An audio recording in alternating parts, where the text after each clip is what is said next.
Olá, meu nome é Gustavo Gomes e eu sou médico nuclear da Clínica Núcleos. No vídeo de hoje, eu trago um trecho do webinar Trodate, Princípios de Interpretação, onde o Dr. Leonardo Caixeta, psiquiatra e neurologista, apresenta um dos seus casos mais paradigmáticos. Fique bem e para assistir o vídeo completo, clique no link disponível no seu vídeo. Um abraço.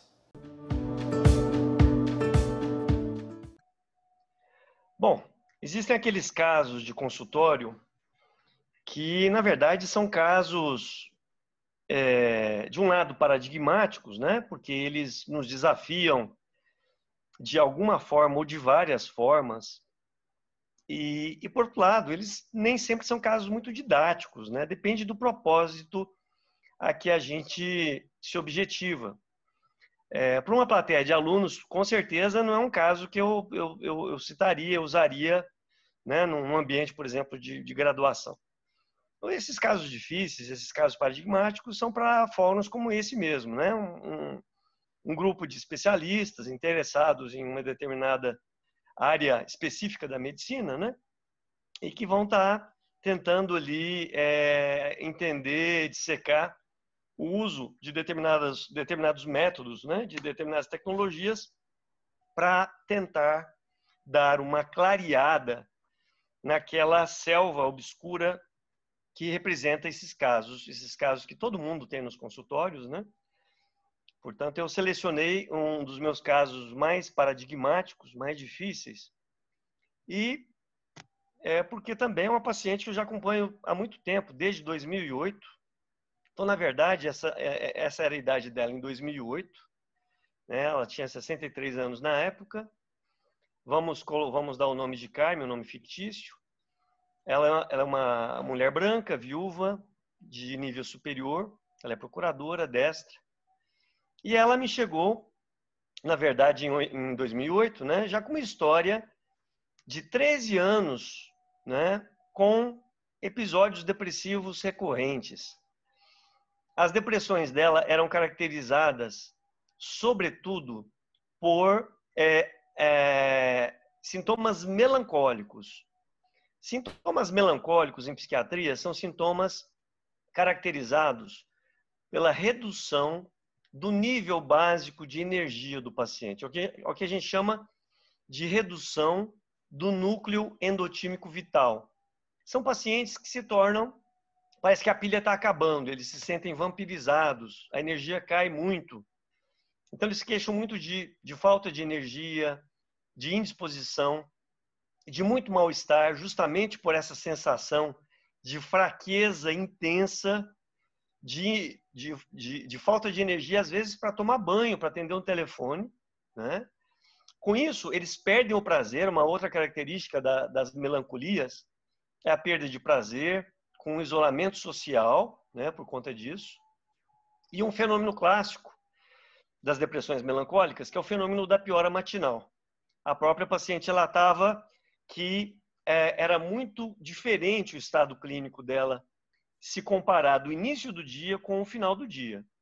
Sendo que no início do dia ela estava acabada, né, sem força nenhuma, e no final do dia aparecia outra pessoa, estava até com, eventualmente, energia para pensar em cirurgia plástica, que era um tema muito recorrente na cabeça dela. Pois bem, esse quadro, né, um quadro muito, muito sugestivo de uma depressão melancólica, foi sendo acompanhado por vários psiquiatras. Ela passou por mais de 10 psiquiatras, sempre usando antidepressivos das mais diversas classes. Começou com inibidor seletivo de captação de serotonina, depois com uso de duais, depois vários esquemas combinando antidepressivos de diferentes famílias farmacológicas, mas sempre sem benefícios. E ela mantinha uma média de 2 crises, né, de humor por ano.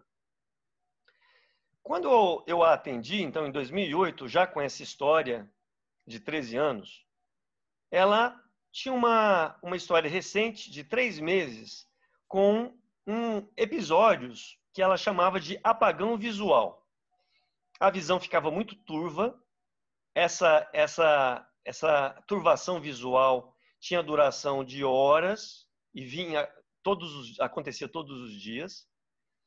Segundo ela, com o estresse dessa crise de apagão, ela referia um episódio de desorientação espacial, uma sensação de ressaca, como se fosse assim, um mal-estar vago, com sintomas ansiosos, pânico-like, como se, né, tivesse um pequeno ataque de pânico, com taquicardia, náuseas, mas também alguns sintomas inesperados, seja por uma crise de pânico, por um ataque de pânico, tá? Seja por um episódio depressivo. Quais eram esses sintomas? Tartamudez, então ela ficava gaga nesses momentos, tá? Muita hesitação na fala, e com tremores sobretudo de membros, tremor apendicular, tremor incaracterístico, e no momento da crise era um tremor exuberante, diante do que ela não conseguia funcionalidade, ela não conseguia fazer nada nesses momentos. Esse quadro, como eu falei, tinha duração aí de algumas horas, né? E era intermitente, acontecendo quase todos os dias. Nessa ocasião, ela me chegou usando escitalopram, 15 mg, associada a bupropiona, 150 mg, e Trileptal, 1.200 mg, talvez porque o colega, o clínico que estava cuidando dela, tivesse pensado em algum fenômeno do tipo ictal, epilepsia, né? Não obstante ela não ter nenhuma história, nenhum antecedente patológico de crises convulsivas ou epilepsia prévios, tá? Mas ela me chegou usando oxcarbazepina, 1.200 mg já há um ano. No exame dela, ela estava em hipomania, estava bem acelerada, bem ativada, e ela tinha uma marcha instável, né? Uma marcha difícil de ser caracterizada, que na época eu chamei de marcha psicogênica, porque ora a marcha estava pior, ora melhor. Quando ela ficava mais nervosa, a marcha nitidamente piorava. Em alguns momentos, quando ela estava distraída, a marcha melhorava. Daí eu ter relatado essa marcha como sendo uma marcha do tipo psicogênica. Além disso, apresentava tremores bilaterais. No momento da consulta, eles eram tremores leves, atípicos, uma frequência atípica, não frequência de parkinsonismo, tá? E tremores cinético-posturais, não tinha tremores de repouso. Os reflexos osteotendinosos estavam vivos e simétricos. E o restante do exame neurológico, ela não tinha nada digno de nota. Nos antecedentes familiares, ela teve uma irmã que se suicidou e 2 filhos de uma prole de 3 com um transtorno bipolar. Sem antecedentes patológicos dignos de nota. Ela chegou com uma ressonância magnética e um eletroencefalograma normais. Tá? E a hipótese que nós fizemos foi de uma doença bipolar, tipo 2, um episódio atual misto, tá? Misturando, né? Aglutinando características de uma hipomania, mas também características melancólicas. Além disso, uma hipótese de um transtorno dissociativo por conta desses fenômenos, né? Essa fenomenologia neurológica atípica, numa paciente sem histórico prévio. E, por fim, uma personalidade hipertímica.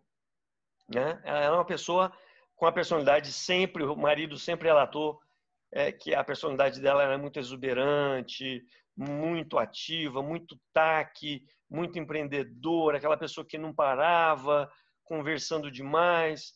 Um traço de personalidade, não apenas um estado de doença, mas um traço de personalidade que nós chamamos de personalidade hipertímica. O que nós fizemos? Diante dessas hipóteses diagnósticas, nós descontinuamos os antidepressivos, que, na nossa opinião, estavam iatrogenizando esse quadro, já que a gente sabe que pacientes bipolares, eles reagem mal ao uso de antidepressivos, sobretudo quando os antidepressivos têm ação dopaminérgica, né? E também trocamos o anticonvulsivante, na verdade, por um outro anticonvulsivante, mas para assumir o papel de estabilizador de humor. Então, nós trocamos a oxcarbazepina pelo divalproato de sódio em doses crescentes até 1 grama. Nós retiramos esse citalopram e a bupropiona e trocamos por olanzapina 5 mg. Iniciamos também lamotrigina 200 mg. A olanzapina para atender o aspecto ativado do estado misto e a lamotrigina para atendermos o aspecto desativado, depressivo, melancólico do estado misto. Com essa conduta, ela teve uma melhora intensa já no primeiro retorno, com 2 meses. Então, a paciente ficou muito bem, desaparecendo os sintomas afetivos e desaparecendo os sintomas motores. De 2008 a 2014, período em que eu acompanhei essa paciente, ela se manteve com um quadro estável e apenas pequenas flutuações de humor, ora tendendo para uma leve depressão melancólica, leve, ora tendendo para uma leve irritabilidade, disforia do tipo hipomania disfórica, tá? Então, de 2008 a 2014, um quadro assim, sem maiores comemorativos. Muito bem. Em 2015, acontece uma quebra na sua curva vital. Ela inicia um quadro intenso, de forma relativamente subaguda, tá? Com sintomas extrapiramidais, após um outro colega que assumiu o caso nessa época, ter iniciado um inibidor da monoaminoxidase, junto de aripiprazol e junto de pramipexol. A paciente, na época, não soube me revelar se ele usou esse esquema para tratar algum quadro de humor, tá?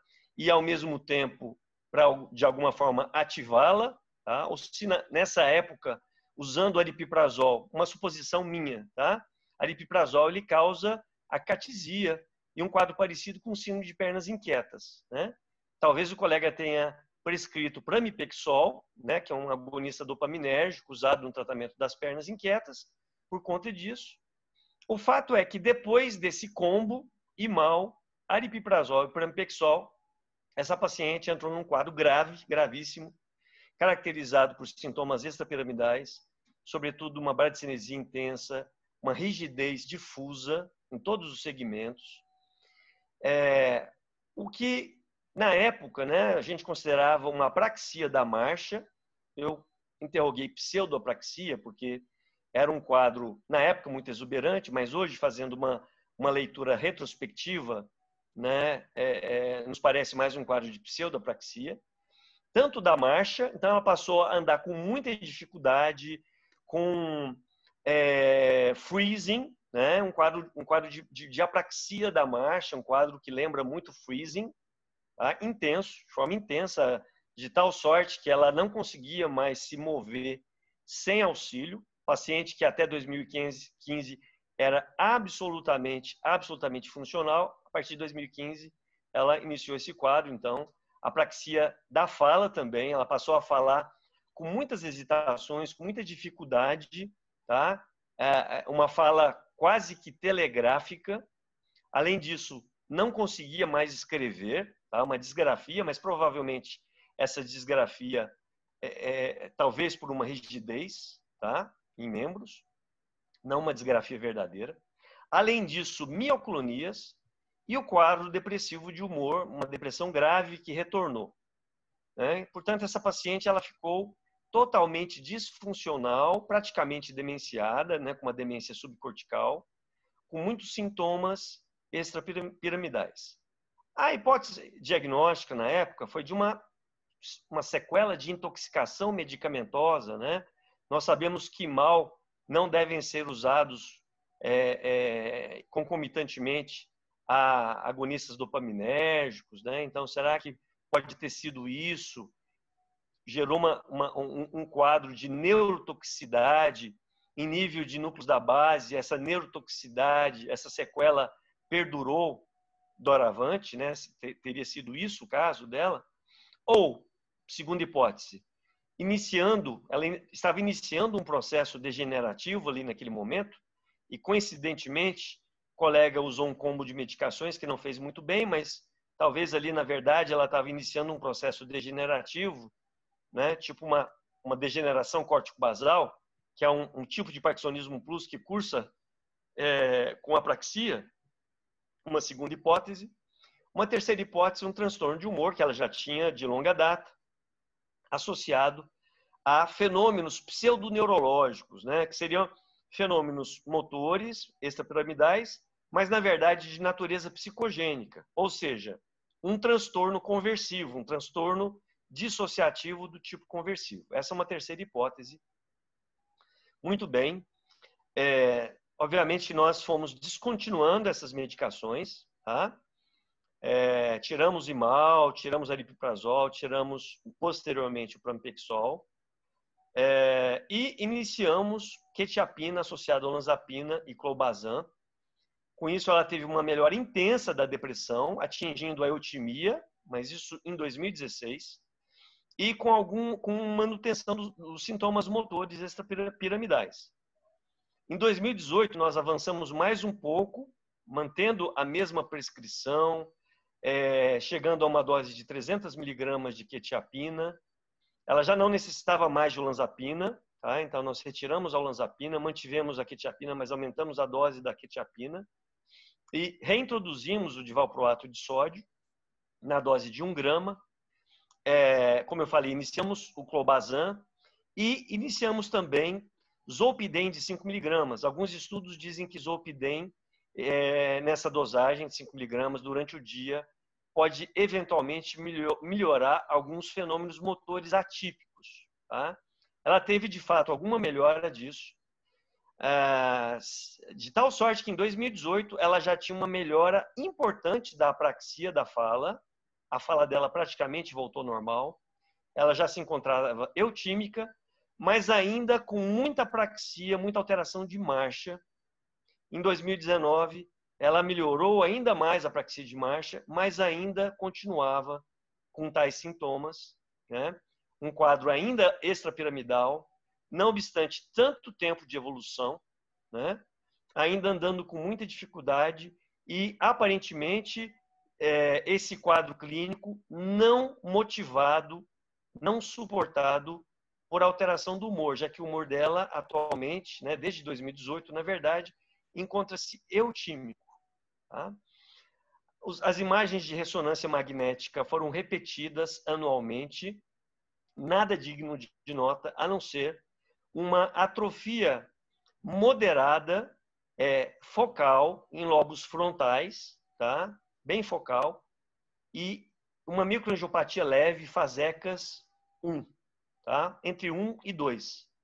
Nesses anos todos, a única coisa que evoluiu em termos de imagem estrutural foi a atrofia frontal, que antes era leve, no início do tratamento, em 2008, 2009, a atrofia era leve, e essa atrofia, em 2019, se tornou uma atrofia moderada, tá? Mas sem evolução de quadro clínico, sem progressão, sem demência na atualidade. Eu acho que o mais importante era isso. Agradeço mais uma vez a oportunidade de participação.